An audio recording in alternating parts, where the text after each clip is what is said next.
Muito bem, meus irmãos, amigos, nós estamos mais uma vez juntos aqui para o podcast IBJMS e é um prazer ter você com a gente acompanhando a nossa programação. Quero fazer um destaque nessa noite dos trabalhos sociais que nós estamos apoiando. Vou começar falando aqui do Ministério da Cristolândia, que tem unidades em todo o Brasil, e nós temos uma unidade também aqui em Indaiatuba, uma unidade feminina, que é afiliada da nossa igreja mãe e tem sido um ministério abençoador para muitas mulheres que têm sido resgatadas das ruas. Também devo falar da ACEVIM, Associação Assistencial, Educacional e Cultural Vinde a Mim, que administra 4 creches no nosso município, creches que atendem, não é? Em torno aí de aproximadamente 400 crianças e, enfim, famílias que têm sido atendidas e assistidas pelo trabalho da ACEVIM. E também o SECAL, Lar de Idosos, que tem sido bênção na vida de muitos dos nossos idosos. Contamos com o apoio, a divulgação desses trabalhos e, sobretudo, também com a ajuda dos nossos patrocinadores para a manutenção deste trabalho e para avançar na área social também. Muito bem. Agora sim, partindo para o nosso podcast de hoje, eu quero dizer para vocês que eu tenho muita alegria, um imenso prazer em receber um casal muito querido, que nós aprendemos a amar nos últimos anos, um casal que tem enfrentado, sim, as suas lutas, passaram por um período recente de tribulação, seja por conta da pandemia ou por conta de uma enfermidade específica, mas é um casal que nós temos visto sendo muito abençoado por Deus e que tem alcançado vitória na presença do Senhor Jesus. Sejam muito bem-vindos, Alessandro e Adriana. É um prazer ter vocês aqui nessa noite com a gente. Muito obrigada. Amém. E obrigada pelo convite. Nos surpreendeu, mas foi uma surpresa muito boa. Muito obrigada mesmo. Joia, bom ter vocês aqui. Obrigado. Valeu, Alessandro, obrigado. Amém. E aí, a gente quer conversar um pouquinho com vocês nessa noite, ter o privilégio de ouvi-los no que diz respeito à experiência de vida de vocês. Nós gostamos de destacar muito a questão, não é, da conversão, como foi a experiência de conversão, como tudo isso aconteceu. Enfim, aquilo que vocês quiserem falar, os nossos microfones estão abertos, as nossas lentes estão aí ligadas para ouvi-los e para que vocês tenham a oportunidade de contar um pouco da vida de vocês e testemunhar daquilo que Jesus Cristo tem feito nas vidas de vocês. Quem vai começar? Vocês já decidiram? Pensaram alguma coisa nesse sentido aí ou vai ficar agora para o momento mesmo? Eu vou ser cavalheiro, né? Então as damas começam. As damas começam. Eu sempre fui da igreja, eu cresci aqui.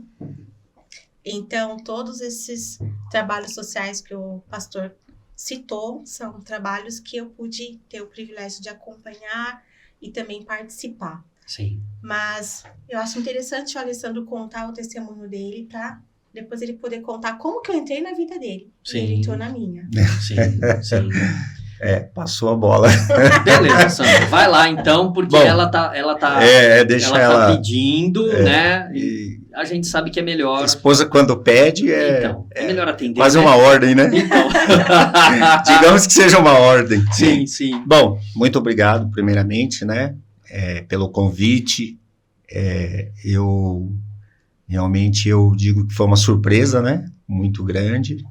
E fico muito agradecido por eu e ela também. Nós ficamos muito felizes, né, em poder fazer parte desse podcast e poder participar juntamente desta obra maravilhosa, né, que Deus tem colocado aí no coração de vocês e que vocês têm desempenhado da melhor forma possível. Sim. E eu creio e nós oramos que por isso que isso vai crescer, isso Amém. Amém.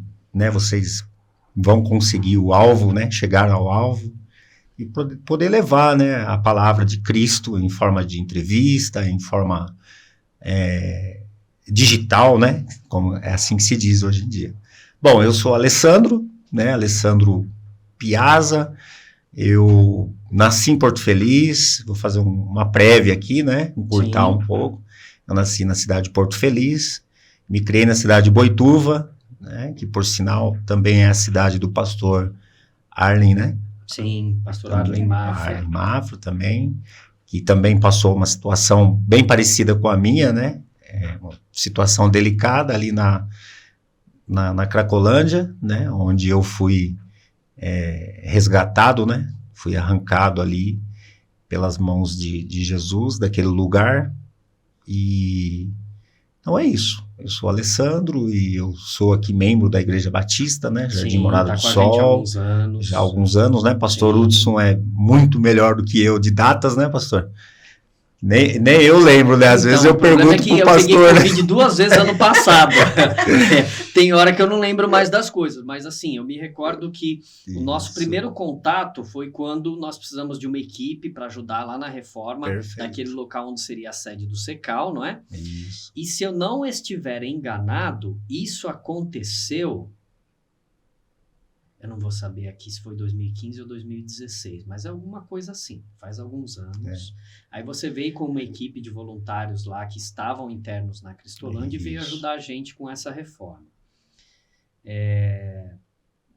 Aí eu me recordo que você permaneceu um bom tempo com a gente aqui, mas depois saiu, né? 8 meses, né? Foram 8 meses, depois deu mais um passeio pelo mundo, né? Infelizmente, e depois... Nesse período, quando você saiu, você ficou aonde? Fiquei em Campinas. Aqui em Campinas? Fui para Campinas. Nas ruas de Campinas mesmo? Me encontrei lá na 13 de maio.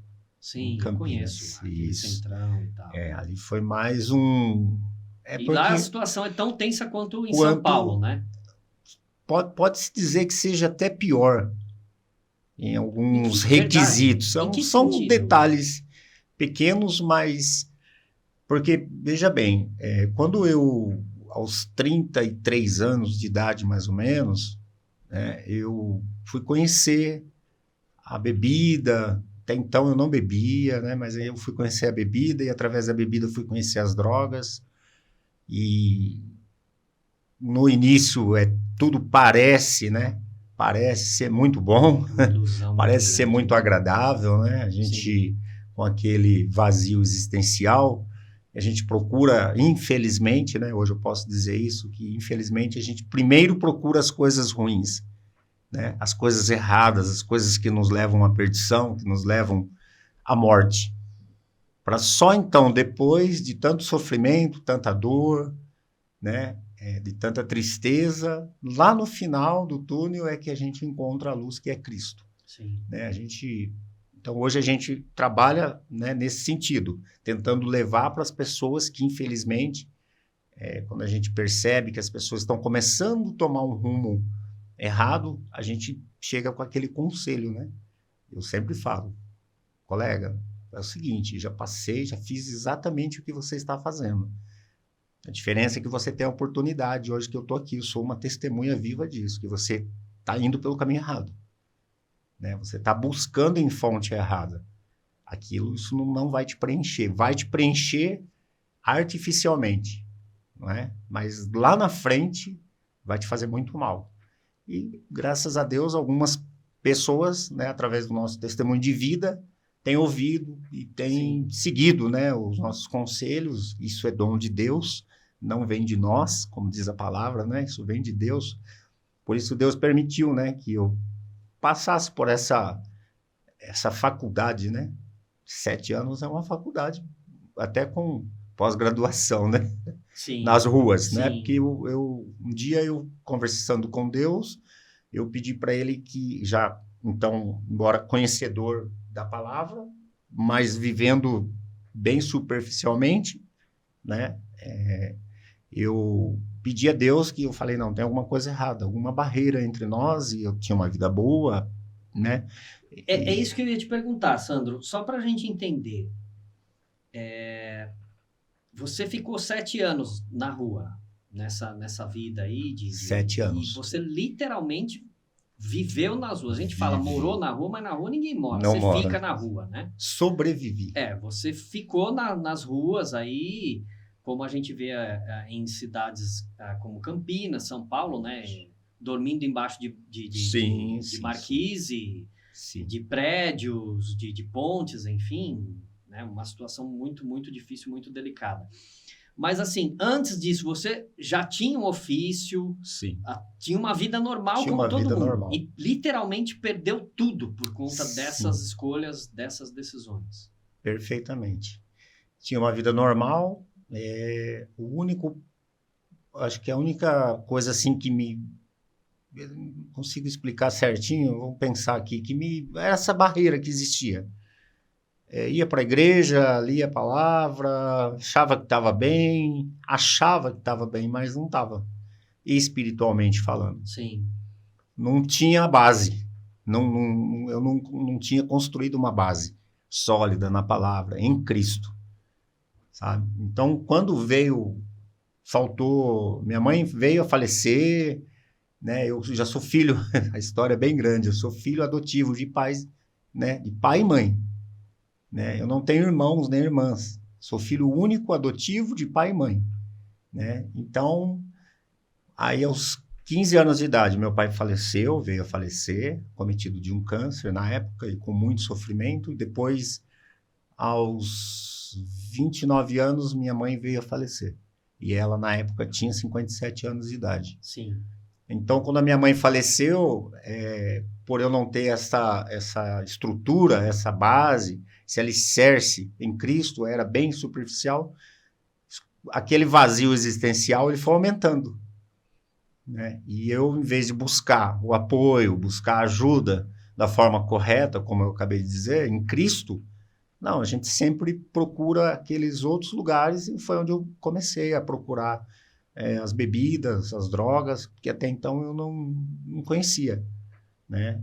E isso foi que me levou leva, né, qualquer um a se perder, né? E levou a me perder, e aí não conseguia mais trabalhar, enfim, tem todo um processo, né, que acho que todos passam por ele, e junto com tudo vem a vergonha, né? Que é isso que o inimigo faz. O ápice do inimigo para destruir uma vida é ele envergonhar a pessoa. E não tem coisa pior nesse mundo do que a vergonha. Então eu tinha vergonha. Um dia, às vezes, no início, eu saía, me drogava e voltava para casa. Envergonhado, mas voltava. Mas depois chegou uma hora que alguma coisa falava assim, cara, mas de novo? Fez de novo, vai voltar para casa de novo. Até que um dia eu tomei um rumo diferente e não voltei mais. Aí eu fui para uma outra cidade, de uma outra cidade eu liguei para um amigo, entre aspas, né, que a gente pensa que é amigo. Sim, sim. E eu, de uma certa forma, pedi uma ajuda. E a pessoa me falou assim, não, olha, eu trabalhava com obras, né? Então, construção civil, e essa pessoa falou, olha, eu tenho uma obra lá em São Paulo, aí você vai para lá e fica lá, né? Tipo, você ia para trabalhar oportunista, né? Mas para mim estava sendo uma ajuda, né? Sim. Ah, legal, vou para São Paulo. Não conhecia até então São Paulo. Assim, já tinha ido para São Paulo, mas não conhecia a cidade, né? Lá São Paulo deve ser legal, né? Vou para lá. E aí eu fui até Cotia, fiquei ali num condomínio, né? Que é conhecido ali, muito conhecido na região de Cotia, na região da Granja Viana. E ali eu fiquei e as coisas só foram piorando. Que uma vez que você entra nesse mundo, né, nesse submundo, né, das drogas e do álcool e de tudo que ela traz, né, todas as consequências, que é um conjunto, aí você só vai se afundando cada vez mais. E assim, no estralar de dedos, eu estava no centro de São Paulo. Sim. Tipo assim, quando eu olhei para o céu um dia e falei, onde eu tô? Tô na Cracolândia. Aí quando você se deu conta, então, você já tinha aí perdido tudo, sim, já não tinha mais nenhum vínculo com o trabalho por conta da questão da com situação família de drogação, também não. sem contato com Sem família e tudo. Quanto tempo você ficou ali nesse primeiro período, lá na Cracolândia, em São Paulo? Na Cracolândia, em São Paulo, eu fiquei praticamente 7 anos. 7 anos? Vivendo ali nas ruas do centro, como se fosse centro de São Paulo. Como se fossem 7 dias. Ali o tempo ali tudo é diferente, né? Ali tudo muda. Quando você chega ali naquele local, tudo muda. E aí vem a grande pergunta também, que talvez o pastor vá fazer, né? Mas por que a Cracolândia? É aquela velha história. A gente quer estar num lugar onde tenham mais pessoas compartilhando daquela mesma vontade. Sim, a mesma ideia da gente orientar os membros, né? Procure uma igreja. Quando ele muda para um outro lugar, a gente precisa ter esse convívio social, que faz parte de um grupo de pessoas que têm as mesmas práticas, as mesmas crenças, os mesmos hábitos. E isso faz absoluto sentido, porque o pessoal vai parar lá em São Paulo porque eles se reúnem para... Tá todo mundo ali. Tá todo mundo na mesma, porque até então eu ficava pensando assim, poxa, será que só eu tenho esse problema? Será que só eu que... Aí você fica envergonhado, você não tem coragem de procurar uma ajuda médica, você não...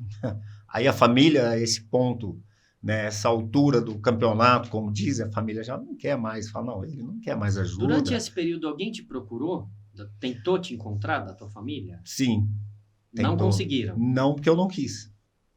Mas eu sabia que eles estavam me procurando, mas eu não quis. E é o que acontece, infelizmente. Você fez a opção de não, com a maioria ter mais das pessoas que estão ali. Você precisa, você sabe que é uma alternativa, você pede isso, às vezes, muitas vezes você até pede, até para Deus. Eu queria que alguém viesse aqui me buscar. Mas quando a pessoa chega, quando chega alguém, você se esconde. Sim. E o mal ali, ele é tão forte, ele é tão tenso, e você não consegue, você não tem forças para simplesmente falar, olha, estou indo embora. Né? Ali eu costumo dizer é que a gente só sai, as pessoas só saem dali arrancadas. Sejam elas vivas, sejam elas mortas. Mas ela só sai dali arrancada por uma força maior. Ela não sai de mãos dadas, assim. Quantas mães, né? Eu vi chegando, isso inclusive até um assunto que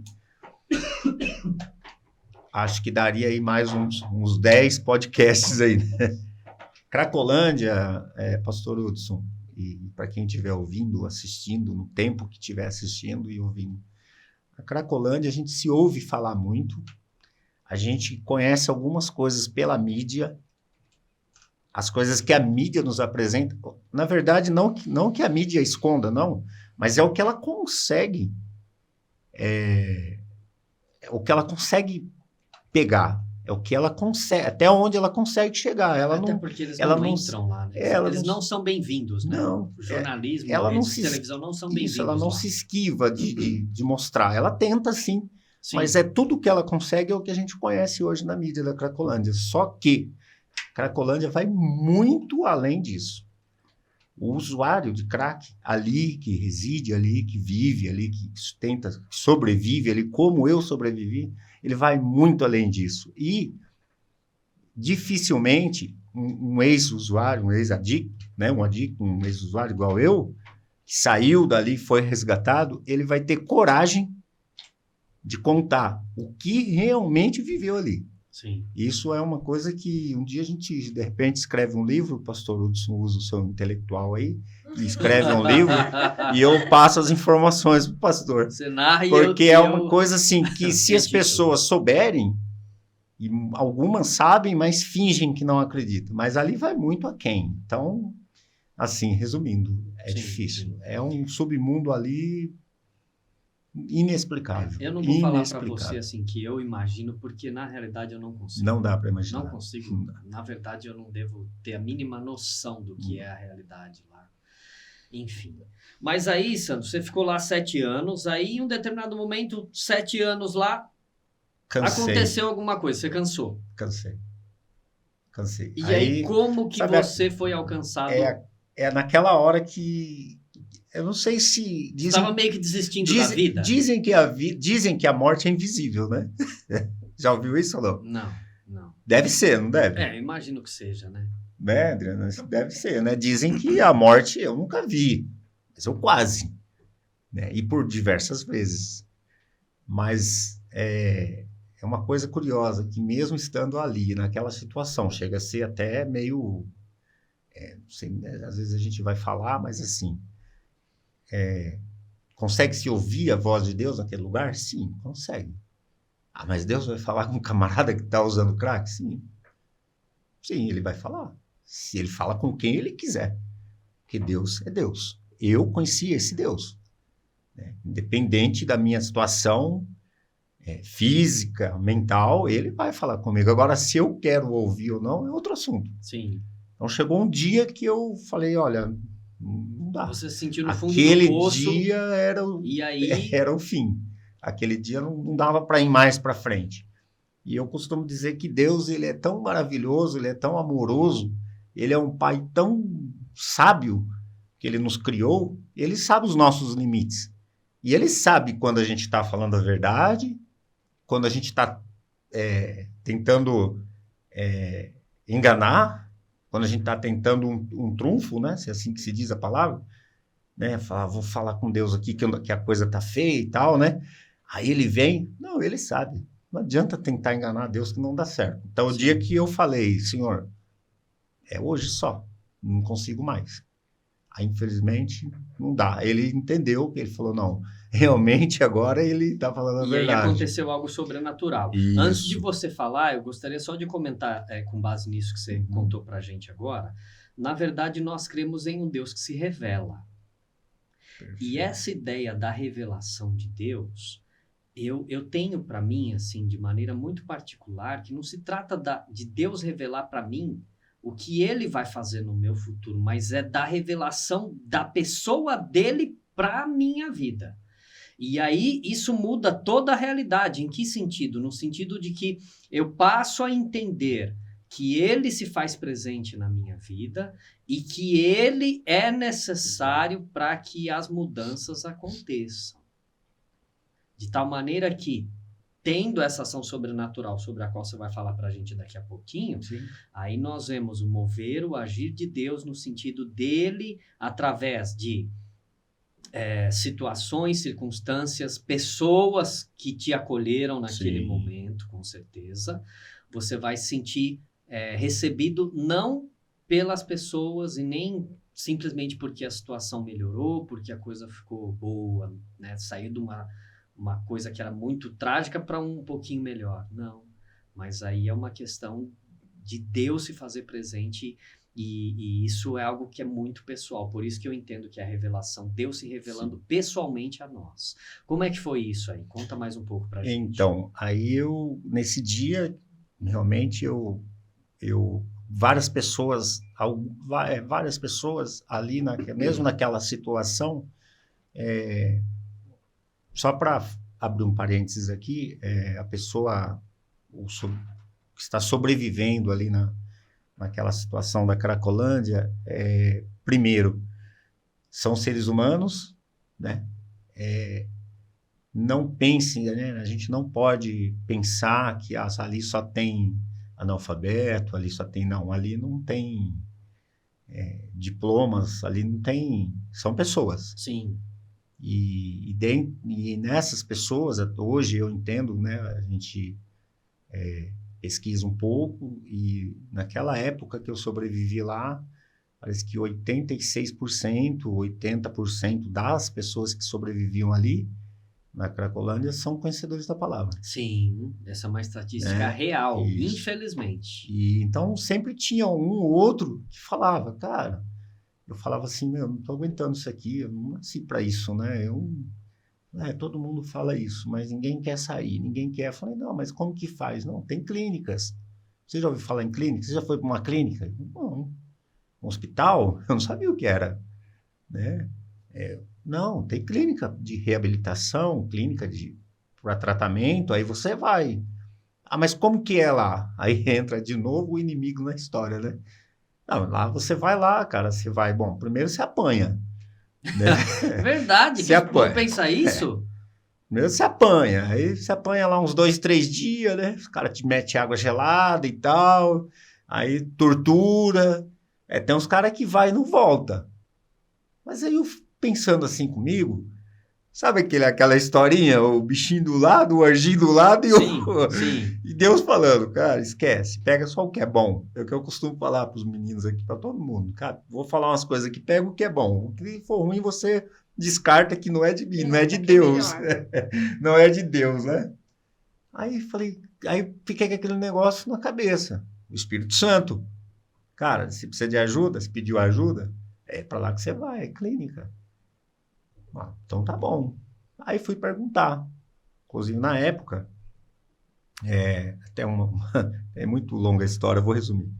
Ali existia um posto policial da Polícia Militar, inclusive a gente foi um dia, tivemos a oportunidade de ir, foi o Newton, né? Foi a Isso. Adriana, Newton, foi mais um pessoal, acho que o pastor Hudson não foi, né? Não. A gente foi lá, o pessoal queria conhecer, né, como que era a Cracolândia, eu fui com eles lá. E eu até mostrei, acho que a gente chegou pertinho ali. Ali existia um posto da Polícia Militar de atendimento ao usuário. E ali tinha um violãozinho e eu ia lá de vez em quando, tomava um café com o pessoal de manhã cedo, com os policiais e tal, eles me conheciam, eu falava, Alessandro, senta aí, ó, hoje vai ter dentista aí.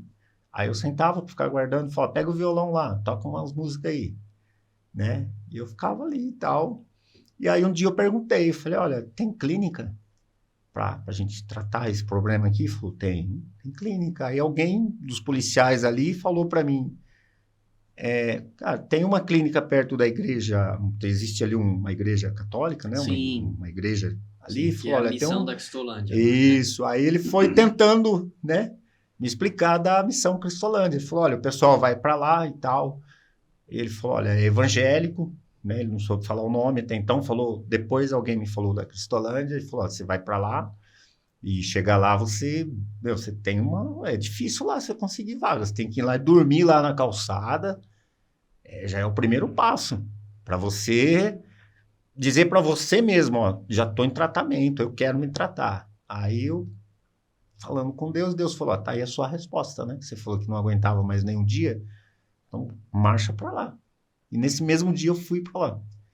Aí eu cheguei lá na calçada, conversei, tinha várias pessoas, aí eu dormi ali, de manhã cedo quem nos acordou foi o Gerson, que é o filho da Soraya. Sim. E do pastor Humberto. Pastor Humberto. Aí acordou a gente e tal, Lodemir. Sim. Aí... Tá no Rio ou no Espírito Santo hoje.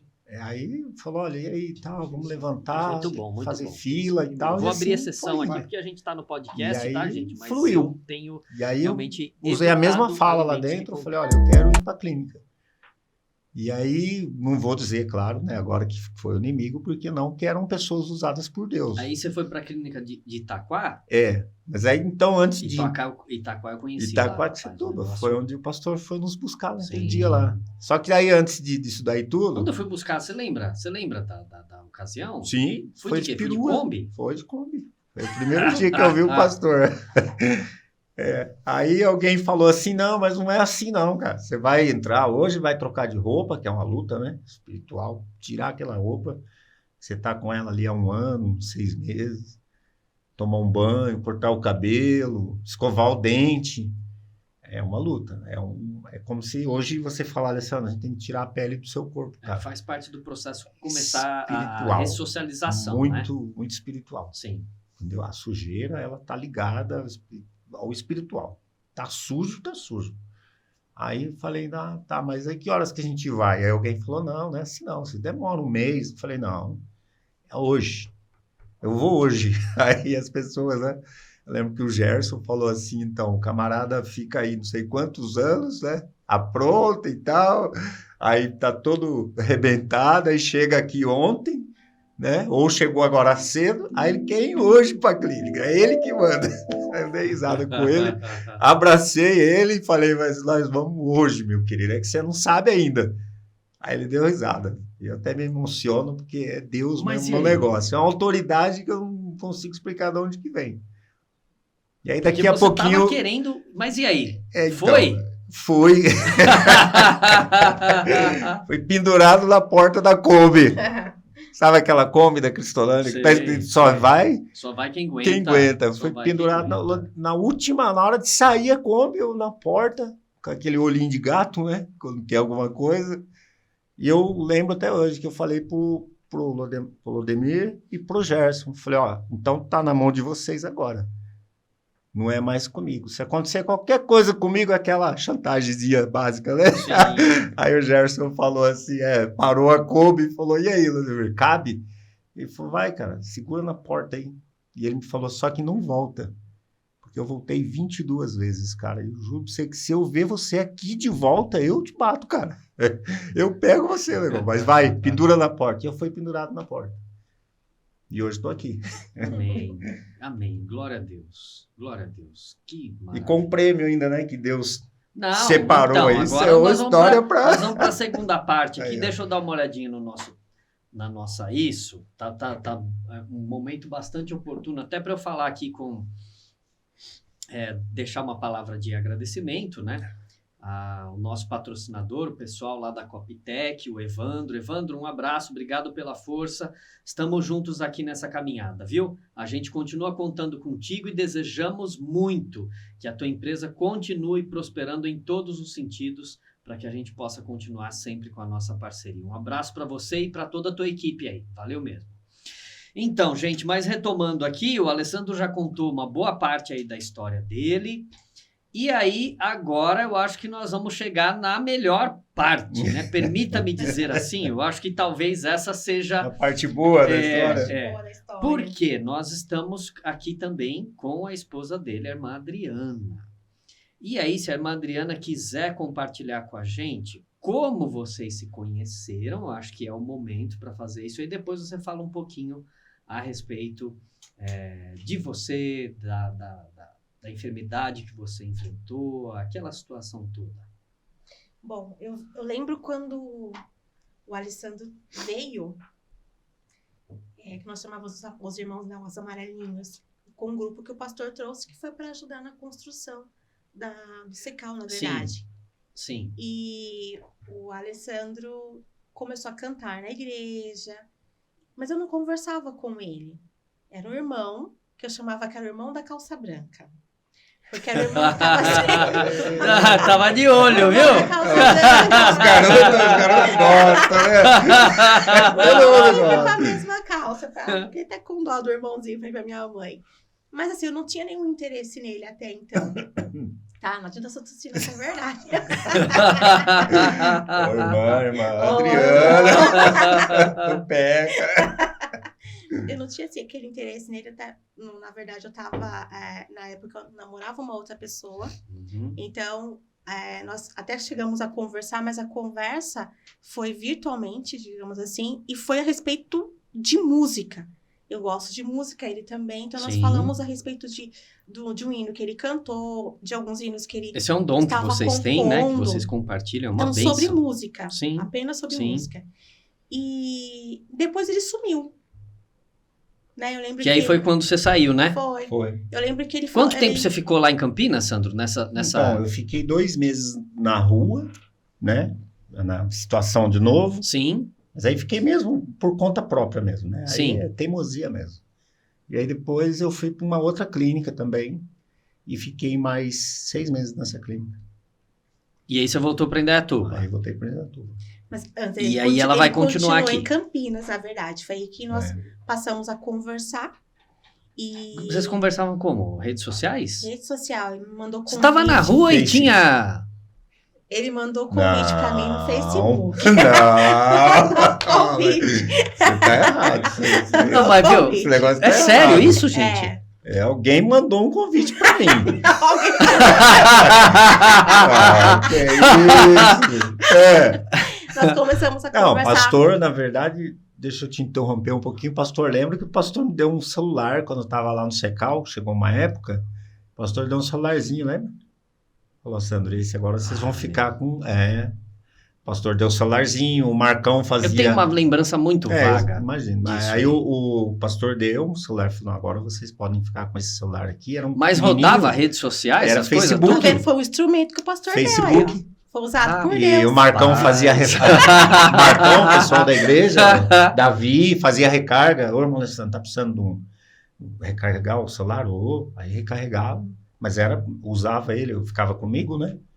Que era pra gente se comunicar com vocês. Eu lembro que eu levava, às vezes, algumas coisas pra você, de comida e tal, né? Umas coisas. E aí eu recebi um dia lá, depois do culto, eu nem manjava muito, né? A irmã chegou um convite. Sua amiga aí, ó. Facebook, eu falei, opa, e era o celularzinho de botão, né?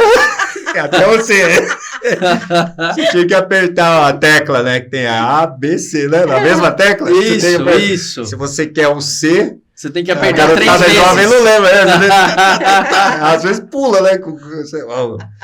Falar, moreninha aí, né? Convidando aí. Ai, eu aceito, irmã. Brincadeira essa parte, mas continua. nós começamos a conversar mesmo pelo Facebook, a princípio era só mesmo conversa voltada para louvores, Sim. como ele conhece alguns louvores, até mesmo assembleianos, minha família também tem da Assembleia de Deus, então muitos louvores que ele falava ali eu conhecia. E depois nós fomos conversando, quando surgiu assim aquele interesse, nós vamos orar. E nós oramos e Deus foi confirmando. Sim. Né? Eu fui sentindo o Senhor confirmando e aí foi que nós passamos aí nós tivemos a oportunidade de conversar pessoalmente, mas várias pessoas que eu conversei estavam me ajudando em oração para saber se era da vontade de Deus mesmo ou não. E foi dessa forma que nós começamos a namorar. E uma das coisas que foi importante para eu saber se ele era a mesma pessoa que Deus tinha separado para mim foi que a minha mãe, ela foi diagnosticada com câncer. E ele foi uma pessoa que nos ajudou bastante. Porque era só eu e minhas irmãs, nós não temos pai, nós somos órfãos de pai. E ele foi aquela pessoa que deu aquele apoio pra gente nesse momento. Cuidou da minha mãe como um filho cuidaria mesmo. Então isso me fez olhar para ele de forma diferente. Sim. E Deus abriu as portas e nós viemos a nos casar. Sim, amém. E depois de um tempo de ter enfrentado esse câncer com a minha mãe, eu sabia que eu tinha um cisto no fígado. Mas durante a pandemia, esse cisto foi crescendo. Cresceu a ponto do médico chegar para mim, depois de alguns exames, e falar: Adriana, é operável e eu vou passar você para um colega meu, que é um oncologista. E esse oncologista, então, começou a investigar, estudar todos os exames anteriores, enfim. E esse cisto foi crescendo cada vez mais. O Alessandro sempre comigo, ele me acompanhou desde o começo, todas as consultas. E o médico, então, decidiu por uma quimioembolização, né? Um procedimento feito por um vascular. E, graças a Deus, encontramos um vascular que conseguia fazer isso, na tentativa de impedir que esse tumor continuasse a crescer. Mas, infelizmente, ele continuou crescendo. Então, ele comprimiu meu pulmão, sentia muita falta de ar, e também o meu diafragma. Então, por isso que eu fiquei um tempo sem cantar, porque me faltava fôlego mesmo. Sim. Existia uma limitação física, né? Exatamente. O fato de andar, eu ficava cansada. Andar um pouco já me cansava e passava mal, sentia tontura, ficava ofegante. Mas mesmo assim, a gente continuou nos pés do Senhor. Essa luta de vocês, quando começou essa situação toda, vocês estavam casados há quanto tempo, gente? Nós casamos em 2018. 2018. 15 de dezembro de 2018. 15 de dezembro de 2018. Começou, pastor, em 2021. 2021. Primeiro ano da... Foi, 2020. Da pandemia? Da Foi 2020, então. 2021 foi que nós demos entrada Foi em janeiro, né? para fazer toda a documentação no convênio para conseguir fazer essa quimioembolização. Então, Sim. em novembro, eu já estava com todos os exames em mãos, mas eu já vinha sendo acompanhada. E em março de 2022, eu fiz a quimioembolização e fizemos a cirurgia depois para a retirada desse tumor no dia 1º de setembro. Então, assim, o que eu me lembro? Eu lembro que eu estava bem otimista, bem tranquila, tanto que quando o médico contou para mim o que eu tinha, ele olhou para mim e falou assim: você tem noção do que você tem? Eu falei: tenho. E ele ficou meio assustado porque eu estava muito tranquila. Quando ele deu a notícia, eu estava sozinha naquele dia. E, tranquilamente, ele foi fazendo a documentação. Numa das consultas, nós estávamos juntos, nós mostramos para ele vídeo da igreja. Falei: pô, nós cantamos na igreja, nós participamos da igreja. Não, acessa lá IBJMS, nós acessamos, mostramos para ele falamos da nossa fé. Sim. Que fazia diferença, porque ele conversava com a gente, nós estávamos muito tranquilos em relação a isso. E eu lembro que no dia da cirurgia, eu ainda encontrei uma pessoa que estudou comigo, e enquanto nós nos preparávamos, trocávamos de roupa, ela também ia fazer uma cirurgia, e nós combinamos de nos encontrar depois da cirurgia. Porque na minha cabeça, em uma semana, a Sulamita... Tia do Eli André. A Sulamita. Tá.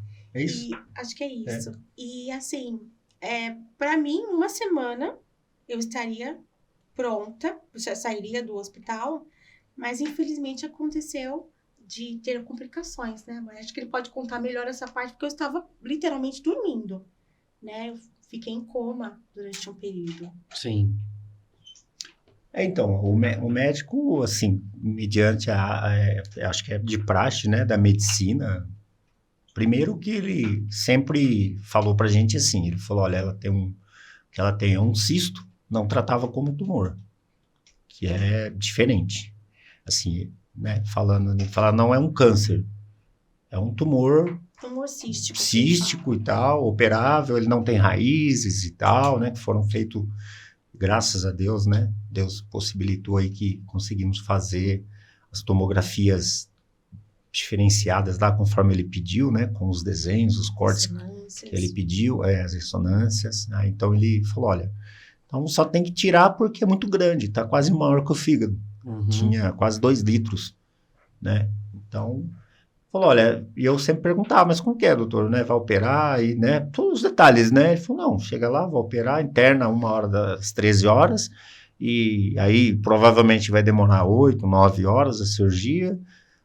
e aí ela vai pro pós-operatório, e do pós-operatório fica lá um dia na UTI e vai pro quarto, né, então a gente, falei, então é tranquilo, assim, claro, é tenso, mas legal, tá bem informado, e aí foi que não funcionou assim, né.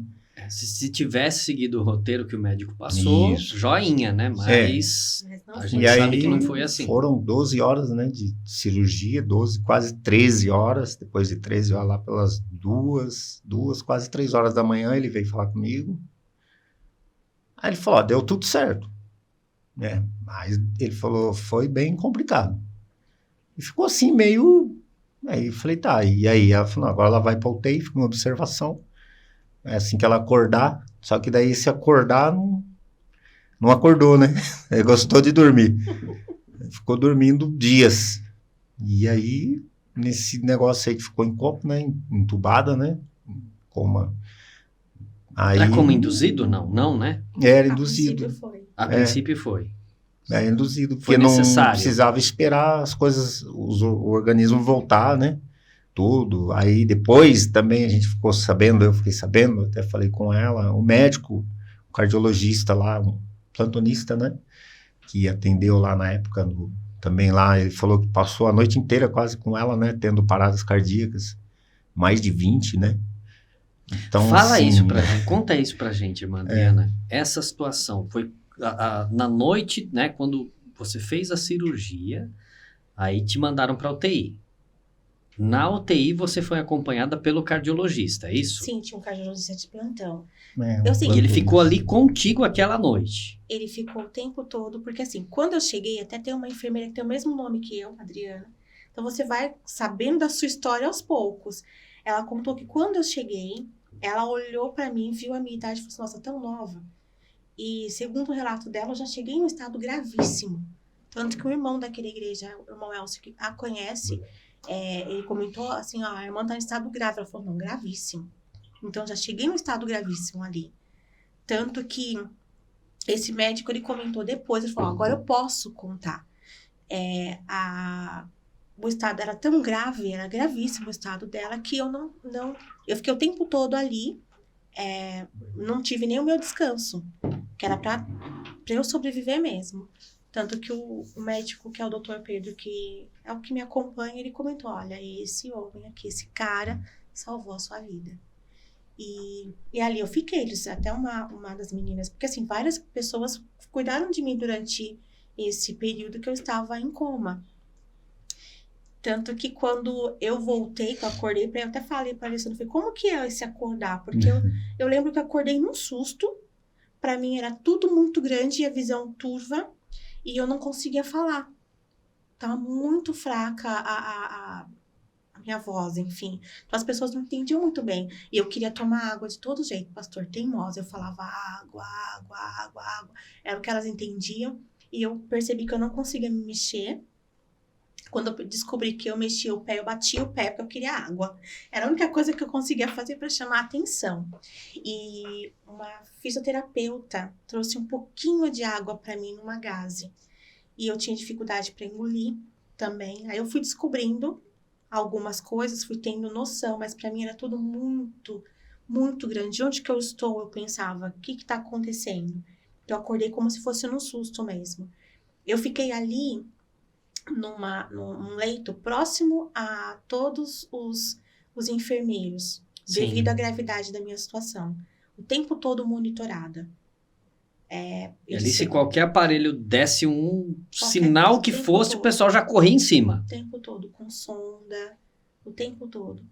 E aos poucos eles foram trabalhando comigo, pastor. Eu tive que aprender tudo, falar, o engolir. A primeira vez que me sentaram, eu não consegui ficar sentada. Na própria cama eu caía. E eu fui aprendendo. Eu lembro que quando eles me colocaram a primeira vez numa poltrona, foi o médico com o Alessandro que me colocaram na poltrona, porque as pessoas tinham medo de mexer comigo. E usei fralda, eu tive que reaprender tudo, pastor. Então, assim, a água era com canudinho, tomava água por sonda também. Uhum. Quando liberou a alimentação, tinha que dar na minha boca, porque eu não conseguia esse movimento. Eu dependi, fiquei totalmente dependente das pessoas que estavam ali. E elas foram ali trabalhando comigo, Deus foi tendo misericórdia, porque mesmo sem, eu falava meio rouca, mas eu queria conversar com as pessoas, e eu mexia com todas as pessoas ali. Então, chegava um médico, de repente, que não era o meu, e eles sentavam à minha frente, eu falava bom dia para todo mundo. Eu tinha que falar bom dia, eu tinha que me apresentar para todo mundo. Então, eu acabei ficando conhecida ali no hospital.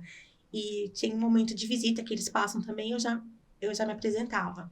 Muito emocionante foi o momento que eu consegui dar os primeiros passos, que eu contei para a fisioterapeuta, porque eu via pessoas caminhando com ela ali dentro da UTI. E eu lembro que eu falei para ela que o meu sonho era poder andar ao lado dela. Ela olhou para mim e falou assim, é só isso que você sonha? Eu falei, sonho, é o que eu gostaria, de andar ao seu lado. E eu estava até então com um andador. E eu lembro que ela pegou aquele andador, puxou, colocou aqui do lado. Uma outra enfermeira veio com uma cadeira de rodas e falou, vai. E eu fui andando, pastor, foi emocionante. Quando elas depois me contam que foi uma emoção, eu chorava de alegria, porque eu dei meus primeiros passos. E também não quis mais andar de cadeira de rodas. E Deus foi me abençoando de tal forma onde ali eu pude falar do amor de Deus. Eu não conseguia cantar, então eu falava para o meu médico para falar para elas que eu cantava na igreja. E ele, não, ela canta, tem até vídeo da igreja lá, né, dela na igreja. E eu tive ali oportunidades de falar do amor de Cristo, de ensinar algumas coisas para as pessoas. Eu lembro que eu queria muito fortalecer a musculatura para poder voltar a falar melhor. E eu comecei a trabalhar usando o nome das pessoas. Então, eu ficava falando o nome deles o dia inteiro. Era só chegar um enfermeiro novo, eu perguntava o nome e eu treinava o nome da pessoa o dia inteiro. Sim. E eles achavam aquilo engraçado. E eu comecei a orar pelas pessoas, até mesmo quando eles iam tentar fazer algum exame, né? Tirar um pouco de sangue para fazer exame, eu orava pelas pessoas. Porque eu lembro que numa situação ficou muito difícil, ainda é difícil fazer exame de sangue em mim. Porque você não encontra, de certa forma, a veia. Então, o rapaz, ele tremia. Literalmente, ele tremia. Daí eu falei para ele assim, olha, eu vou orar por você. Eu com o braço aqui, ele tentando achar uma veia, já tinha me furado várias vezes. Eu falei, ó, eu vou orar por você. E você vai ver que você vai conseguir pegar a veia. Aí ele conseguiu. Depois ele veio do outro lado. Eu falei, não, eu vou continuar orando por você. E ele conseguiu pegar o sangue. E eles começavam a pedir assim, às vezes pra mim, ó, eu vou lá no outro paciente, ora, pra eu conseguir pegar sangue, pegar de primeira a veia das pessoas. E depois iam contar pra mim, olha, deu certo. E ali eu fui pegando amizade com todas as pessoas. Nós tivemos até a oportunidade de encontrar depois uma estagiária. Ela falou assim, nossa, você era a alegria da UTI. Imagine você ouvir isso. Você era a alegria da UTI. E eu falava para as pessoas, eles vão me expulsar daqui, que eu tô dando trabalho, que eu quero conversar. Agora que eu voltei a falar, eu quero conversar. Então eu não podia cantar, que eu não conseguia. Eu fiz amizade com um rapaz do outro leito, que ele conseguia cantar, que era o José. Eu falava, José, canta aí, ó, tá meu amigo. Eu conversava com todo mundo, pastor. Todo mundo que entrasse ali, eu tava conversando, eu mexia com o senhor do outro lado, velhinho. Era só me dar a oportunidade que eu tava conhecendo as pessoas do outro leito. Então, aí que a gente vê, né? Você tinha passado pela situação que você passou, estava em recuperação, que ainda era uma circunstância bem difícil, haja vista que você continuava na UTI. E por tudo isso que você está falando para mim, eu não sei se chega a ser uma conclusão, mas eu posso afirmar aqui que você estava fazendo um trabalho de capelania lá na UTI. É verdade, gente. Por quê? Você ajudou os enfermeiros de alguma forma, seja no caráter afetivo, emocional, de dar aquela levantada que às vezes a gente precisa, né? A gente sabe. Eu já passei por uma situação semelhante a essa de enfermaria, o pessoal tentar pegar minha veia e não conseguir. E assim, se a gente olhar, né? Tem os dois lados. Tem o lado do paciente, que é sofrido você ficar tomando agulhada, é chato, né? E o negócio não dá certo. Mas tem o lado pessoal do profissional também. Por quê? Ele estudou para isso, se preparou para isso. Aí chega lá na hora, vai furar o cara, não dá certo. Constrangedor, né? No mínimo constrangedor. E aí você tava ali trabalhando com isso. O pessoal aparecia, você conversava com eles e tal. Meu, isso é capelania hospitalar. Não tem como eu colocar a situação de uma outra forma. Deus usando a tua vida mesmo diante daquela situação, naquelas circunstâncias, para fazer o bem. Enfim, só pelo Senhor. Ferramenta, né? Só pelo Ferramenta. Senhor. Quando a gente se dispõe de Deus. a estar com o Senhor, Ele nos usa em qualquer circunstância. Isso é fato. Eu posso falar só do milagre? Sim, sim. Ela é o milagre, né? Ela é o milagre. E eu quem fez o pedido. Então existe tem mais essa história ainda. Vamos lá. Bem resumida. Vou voltar um pouquinho aqui a fita, né? Os jovens não lembram disso, né? Mas vamos rebobinar, né? Sim. Quando eu fui para Campinas, né? Que eu tive mais aquele tempo de sofrimento, né? Que eu tinha que passar. Dizem que tudo aquilo que a gente tem que passar. Ninguém vai passar no nosso lugar. E eu, realmente, nessa época, por alguns motivos, eu estava bem emocionalmente machucado, né? E aí quando eu cheguei nessa outra clínica em Campinas, né, que me apoiaram também, aí eu fui conversar com Deus, porque eu tenho um costume meu, né? Eu até costumo dizer assim, né? Eu até oriento as pessoas, não façam como eu, cada um tem o seu particular com Deus. Sim. Né? Certa vez uma pessoa falou, irmão Alessandro, eu falei, não, cara, faz o teu particular com Deus. Né? Deixa que o meu, eu faço dessa maneira e dá certo. Né? Quer dizer, tem dado certo até hoje. Às vezes eu oro muito. Oro e eu vivo e trabalho e estou constantemente em oração, né? Em comunhão com Deus, Ele sabe disso. Mas eu tenho também as minhas brigas com Deus.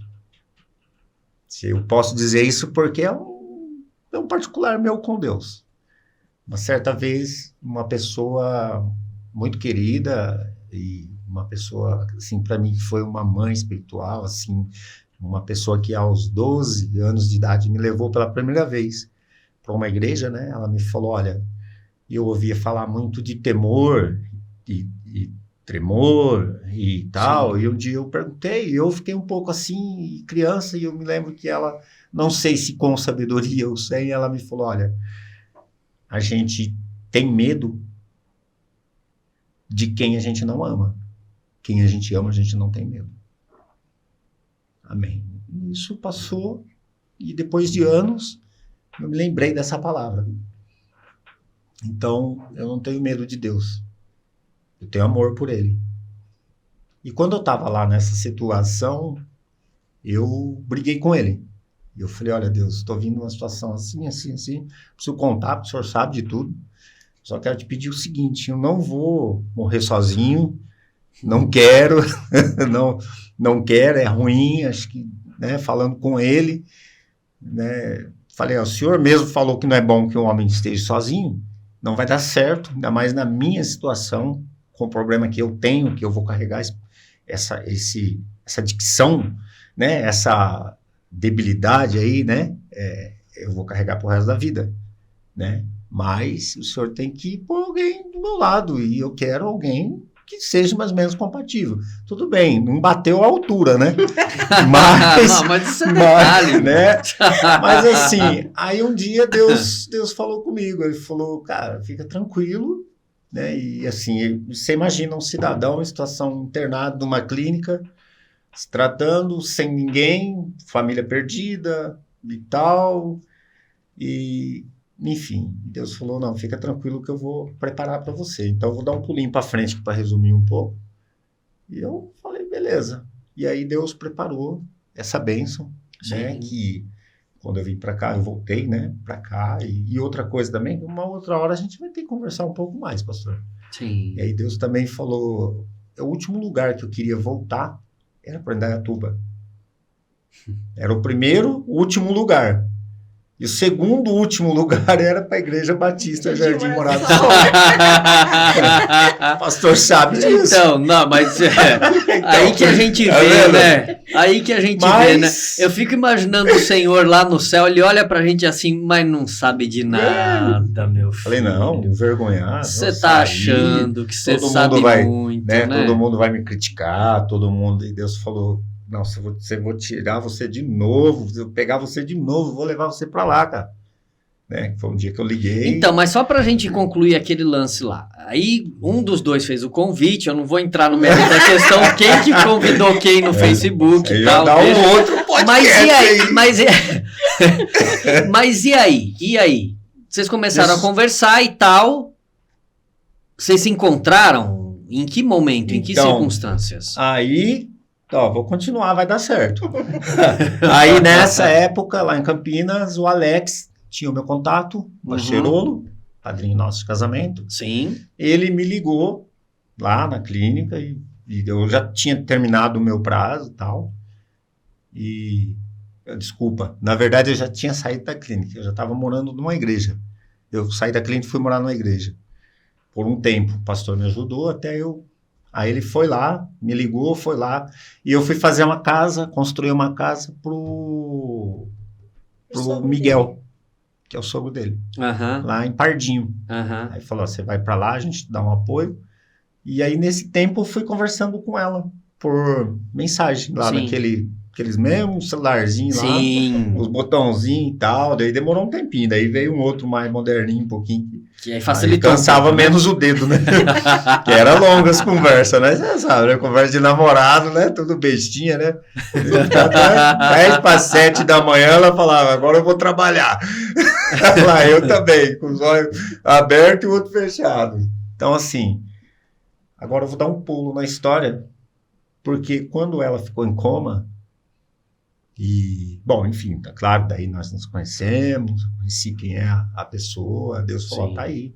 Eu não acreditava, né, porque eu falei, poxa, ela? Falei, mas aí também é demais, né, Deus? Não precisava caprichar tanto. Mas Deus é caprichoso, por quê? Uma pessoa, como no início o pastor diz, criada dentro da igreja, né, uma família, minha família hoje, porque eu não tinha mais família, né, uma família grande, por sinal, né, e assim, amém, né, falei, tá bom, Deus, não vou teimar não, o Senhor tá me dando, né, e então, aí agora eu vou para a parte quando ela teve em coma. Sim. Aí tá ali naquela situação e tal, e todo dia do mesmo jeito, né, ela não sabe, mas o pastor sabe, as pessoas sabem, que eu ligava, vocês ligavam, falou, eu tentei eu explicava, dar um apoio e tal. Sempre. Quadro estável. Sempre tentando apaziguar o negócio, porque como era eu que tinha acesso lá, né, nas visitas, sim, e como a gente tem, por exemplo, a sogra, né, muito nervosa e tal, a cunhada, então eu falei, cara, eu vou ter que ser um pouco mais, né, eu vou ter que guardar algumas coisas comigo, não tinha como eu chegar e ela falava, como que ela tá? Mas como que tá o rostinho dela? Eu falei, não, tá do mesmo jeito, é normal, mas não tava. Sabe? Não tava, tanto que eu, às vezes, chegava e eu não reconhecia. Né? Então, estranho que fica a pessoa, né? Eu não imaginava que ficasse daquela forma. E aí foram indo dias e dias, e um dia eu cheguei no corredor da UTI para visitá-la, e o médico levantou e veio de encontro comigo. E a minha cunhada estava lá embaixo. Ele levantou, veio de encontro comigo, eu falei, cara, Já né, pensou caramba, tem, né? Eu falei, meu Deus do céu. E aí eu vou ser, assim, meio brincalhão, mas eu não estava muito bom com Deus nesse dia, né? E ele sabe disso. E ele não vai me condenar por isso, porque ele conhece os nossos limites, né? E aí ele veio, bateu no meu ombro, eu falei, e aí, doutor, como que tá? Ele falou, tá tenso, Sandrão. Eu falei, não, mas tá tenso não. Eu falei, não, como assim tá tenso? Eu dei ela boazinha na mão do senhor. Agora o senhor se vira e, desculpa o meu palavreado, eu falei, o senhor se vira e resolve. Aí ele ficou olhando pra mim, eu falei, eu não vou ver ela, vou embora. Aí ele falou, cara, desculpa, mas tá tenso, não tem o que fazer. Depende dela agora. Eu falei, peraí, eu já vou resolver isso aí. E eu fui embora. E eu confesso que esse dia eu já vim embora e Deus sabe que eu tô aqui hoje testemunhando isso, né? Eu vim embora bravo com Deus. E esse dia foi o dia que eu briguei com Deus.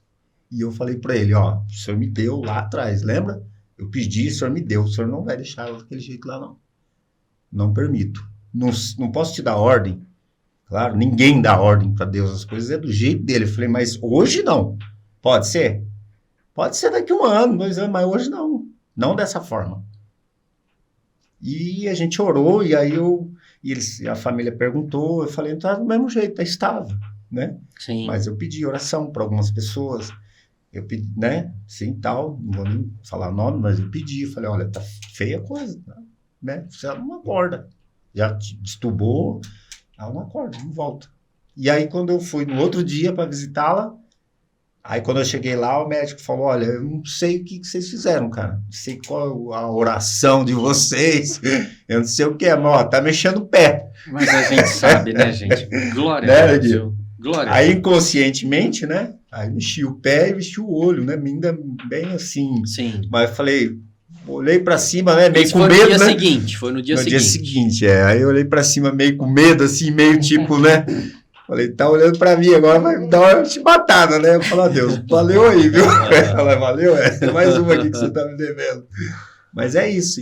E ela começou a melhorar. Começou a... Aí você já foi visitá-la, conversou com ela para dar aquela estimulada, foi acordando. né?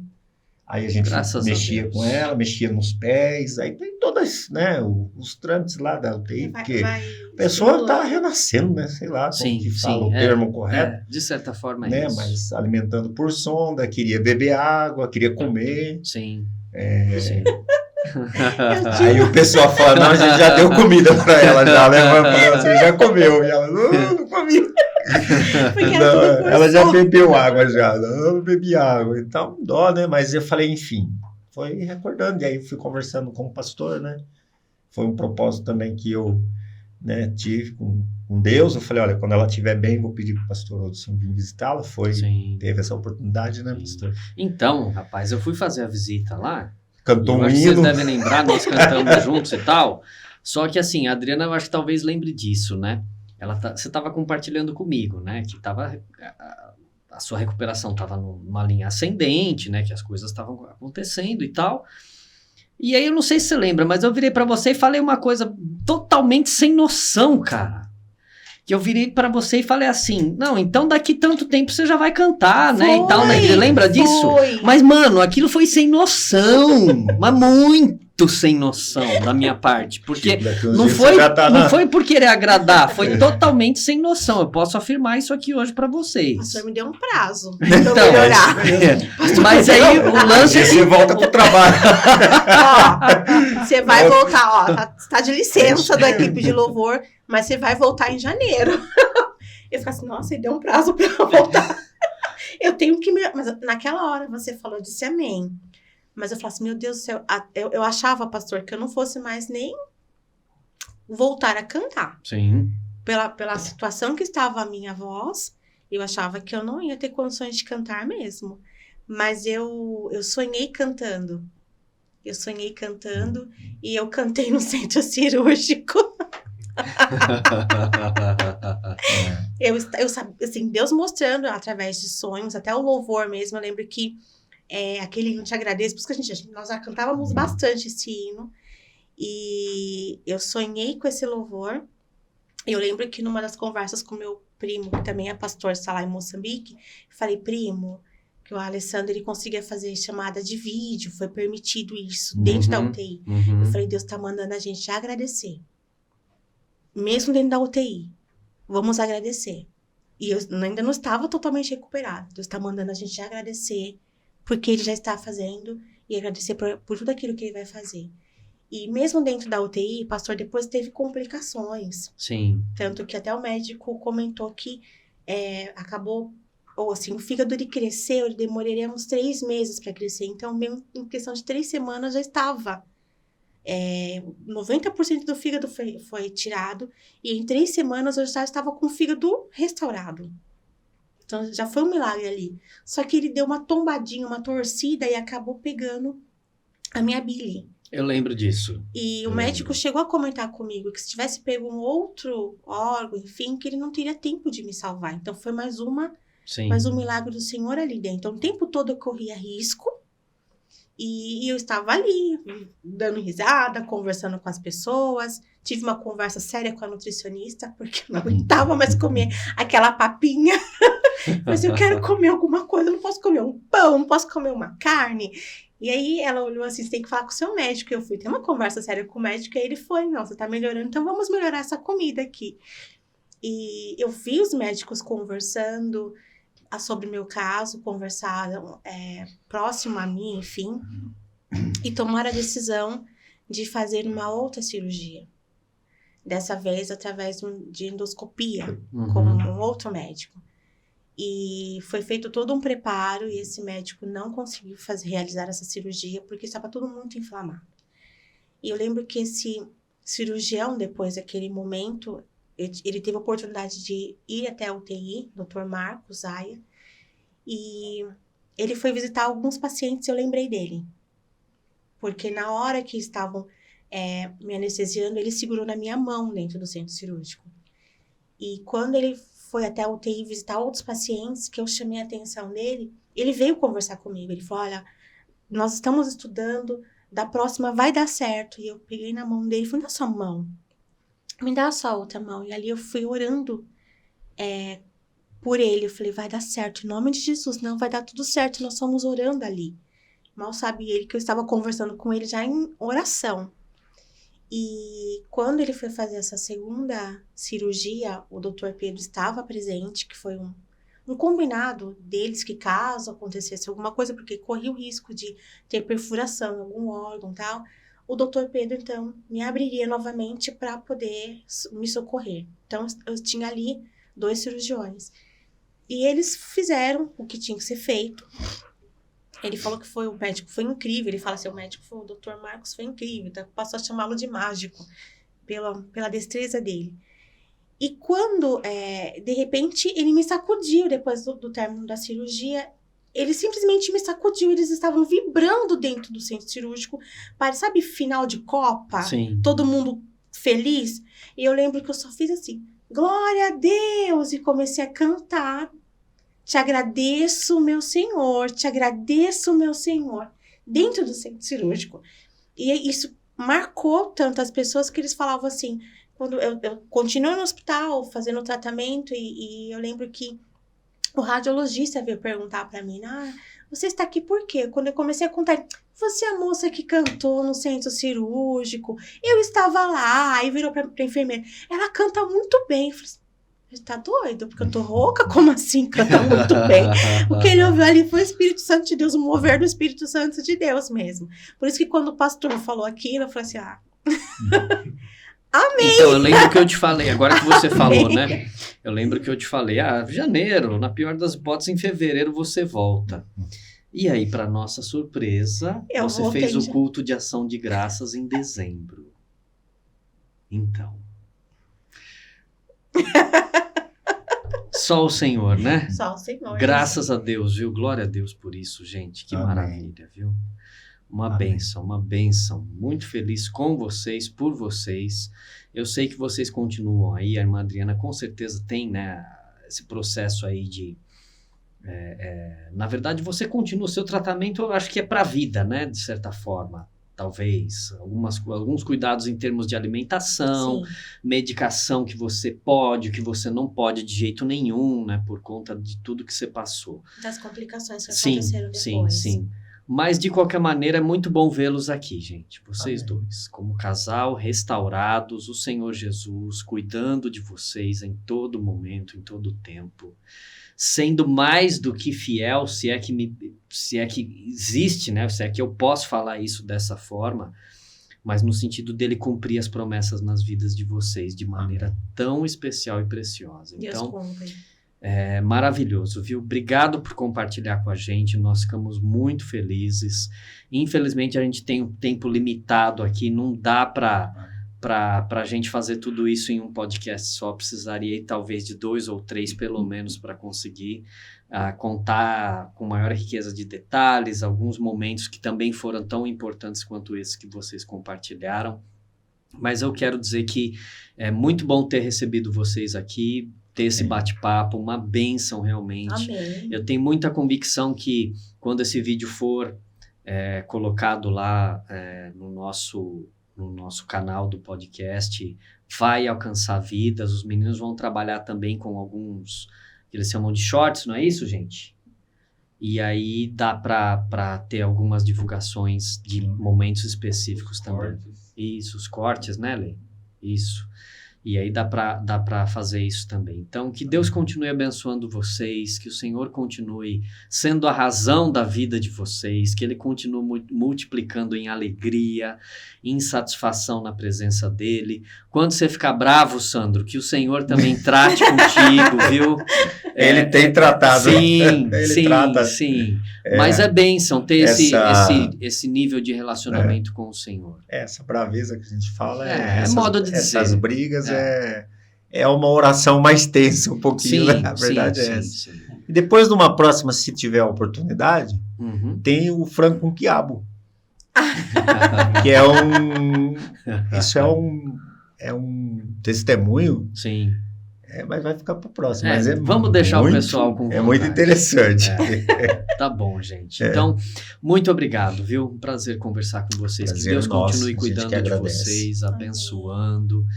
E que vocês possam continuar sendo testemunhas vivas daquilo que Cristo faz, né? Como Jesus transforma, que é o lema lá da Cristolândia, né? Um dos temas da Cristolândia, enfim. Que vocês continuem sendo bênção.